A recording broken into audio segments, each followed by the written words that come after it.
The people ask me, are we going to have a recession? And my answer is we might be in a recession right now and not even know it. We could be facing a global recession, including China, but just focusing on the U.S. Because that's the Fed's sort of territory. So Powell saying, the economy is great is nonsense. What he said, by the end of the year, we could be looking at 4.2% unemployment, 3.5 to 4% interest rates, and, kind of 2.7% inflation. You're like, wait a second, inflation is 8.6 today. How do you get to, 2.7, number one? And then what about rising unemployment and higher interest rates? How do you reconcile those things? He said all three of those things. But what state of the world could make those things come true? There's only one, which is a recession. A recession would do it. A recession will raise unemployment. Higher interest rates will cause the recession. And the recession will cause inflation to go down. So in effect, Powell was saying we're going to have a recession. Inflation, prices go up, so we understand that. Or maybe put differently, the value of your money goes down. You don't get as much for your money, same thing. But inflation, broadly speaking, has two causes. One is called, not to get too technical, but it's called cost push. This comes from the supply side. So there's a shortage of oil. And we've got a financial and economic war going on between Russia and the United States. The U.S. really started, but U.S., EU, Canada, Australia, Japan versus Russia. That's obviously disrupting supply chain, cutting down energy supply, causing the price of oil to go up, et cetera. So that's coming from the supply side. And you're exactly right. The Fed can't drill for oil. The Fed can't plant wheat. The Fed can't make semiconductors. So they can't do anything about this. And the supply chains are breaking down. They were breaking down before the war in Ukraine, but Ukraine has made it worse. The other source of inflation is called demand pull. And this is why individuals, you, me, and all of our viewers and, everyday Canadians and Americans worry about inflation. We say, well, I'm just thinking about buying a refrigerator. Better buy it now before the price goes up, or the car, or house, or whatever it might be. They're different, but they affect each other. When the cost push inflation from the supply side has enough effect, there's a tipping point or critical threshold in psychology. We say, maybe it is out of control. I better go buy some stuff. Then the velocity of money goes up, and then you get inflation. So the Fed can't do anything about cost push. They can't do anything about the price of oil, and you're right about that. But they're looking at the demand side, saying, hey, if this supply thing goes on long enough, eventually the psychology will change, and we'll get demand pull and behavioral, and that is really hard to change. So what they're trying to do, they know they can't change the supply side, but they're trying to squash the demand side before it gets out of control. Now, the question, of course, is can they do it? The answer is they can do it, but at what cost? So a general rule of thumb, this is really simple. You have to forget about nominal interest rates. Nominal interest rates are the rates you see on your screen, you hear about in the headlines and all that. Real interest rates are nominal interest rates minus inflation. Take the inflation out and see what's left. Well, right now, real interest rates are about 2%, actually 1.75% under the Fed policy rate. Inflation's 8.6%. So, just round numbers, 1.5 minus 8.5, that makes the inflation rate -7. It's nowhere near. It's got to be +2. Real rates have to be +2 to squash inflation. Right now, they're -7. So that implies that the Fed has to raise interest rates to 10.5% to get to +2 real interest rates. That's never going to happen. They're never going to get there. They will destroy the economy long before they get there.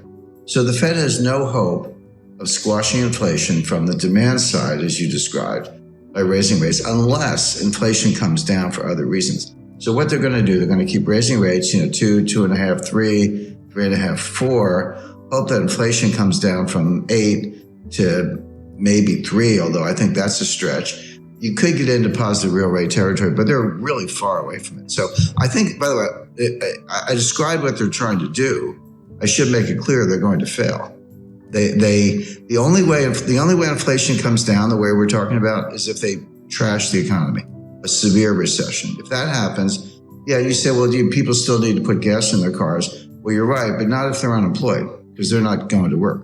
There's a lot here that's just for show. It sounds good on TV, but there's a lot less here than meets the eye. But the point is, this is not over anytime soon.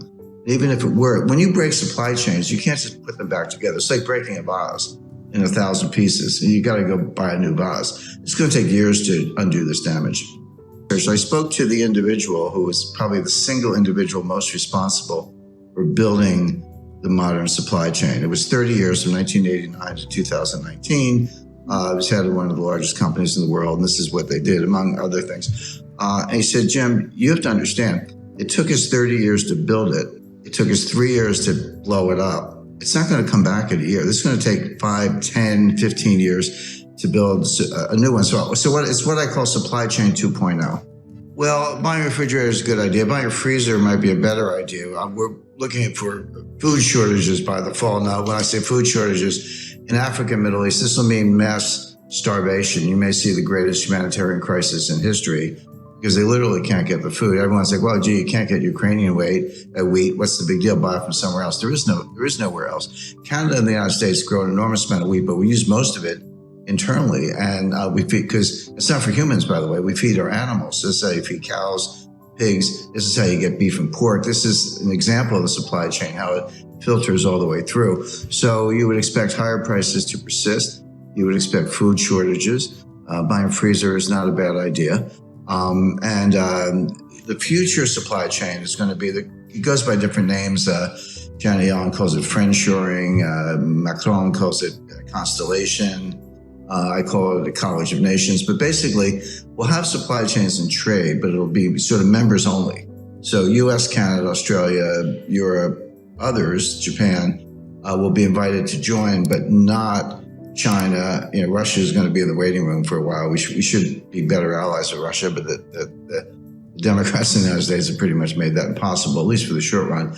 And then there'll be other countries that are kind of neutral in that scheme, Brazil, India, and others. But the point is, you'll still have trade and you'll have supply chains, but it'll be kind of friendly countries, members only, and exclude China. So that decoupling is going to go ahead. The Chinese seem to be not only fine with it, but they're actually leading the way. Semiconductor manufacturing is moving back to the United States. The $20 billion of new semiconductor plants from Intel. And why is Taiwan Semiconductor spending over $5 billion to build new semiconductor fabrication plants in the United States? Well, obviously because they're worried about China. We're reshuffling the deck, but none of this stuff is easy. Semiconductor plants take 5 years to build. A new refinery, forget it. That's like 7 to 10 years. We haven't had one in the United States since 1977. So it's going to take a while to do all this. Well, we can do it. So if I said we're definitely going to have inflation, you would know what to do. You'd buy gold, hard assets, land, silver, treasury notes, government bonds, etc. If I said we're definitely going to have deflation, you would also know what to do. You would reduce leverage. You would have more cash, and there are other assets you could go into. The problem is we could have both. There's no question we have inflation right now. It's front and center. But if the Fed squashes it and causes a recession or worse, you could flip to deflation very quickly. So this is going to sound like an obvious statement. What you want is diversification. Sounds obvious, but most people don't know what diversification is. I see people, I've got 50 stocks in 10 different sectors. I'm highly diversified. I'm like, no, you're not. You have one asset class called stocks. Real diversification, have a slice of stocks, gold, real estate, cash. Agriculture is a good investment. Energy, forget the Green New Scam. That's a joke. Oil and natural gas are going to be around for a long time.